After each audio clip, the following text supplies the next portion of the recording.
आई हम स्पेशल परोठा बनबै छी। आटा के हम पहले चाइल देलिए, आब में हम नून दै छियै, जमैनो धऽ देलिए, पानी धऽ के सान दै छी। आटा के जत्ते सानबै ते परोठा निक बनत। आब सान देलिए, बढ़िया से बनबै छी। एकरा गोली पहले काट लेलिए, एकरा आटा लगा के बेलबै रोटी जेना रोटी बेलै छी तेना एकरा बेल लेब। आब में रिफाइन लगा देबै, कमे के देबै, पूरा पसार देबै रिफाइन लगा के। एकरा मोड़ दियो आ फिर एमे हल्का रिफाइन लगा दियो, फिर एकरा मोड़ दियो।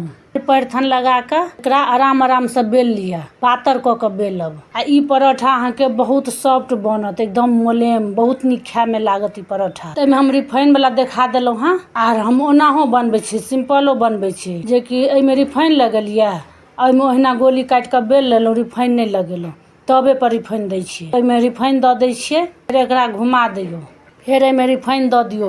एकरा घुमा घुमा के सेक लेब, कियाकि फूल जाय छै त बीच में त सिद्ध भ जाय छै, लेकिन काते काते कांचे रहै छै। एकरा घुमा घुमा के बढ़िया से एकरा सेक लेब। जत्ते एकरा घुमेबै ने तब पर ओते अहाँ के धीरे धीरे काट सब में पूरा सिद्ध भ जात निक से। बनाबो काल में कड़ो भ जात ने, तैयो अहाँ के ई खाए काल में लरम भ जात। देखियो एमे तहे तह पपड़ा अहाँ के निकलै छै, किया एमे रिफाइन लगेलिया ओइ दुआरे। जे में रिफाइन नहीं लगेबै ओमे पपड़ा नहीं निकलतै, एमे लगेलिया त पपड़ा निकलै छै। ताई बहुत निक लागत, अहूँ सब बनाएब। ई वीडियो देखऽ लेल बहुत बहुत धन्यवाद।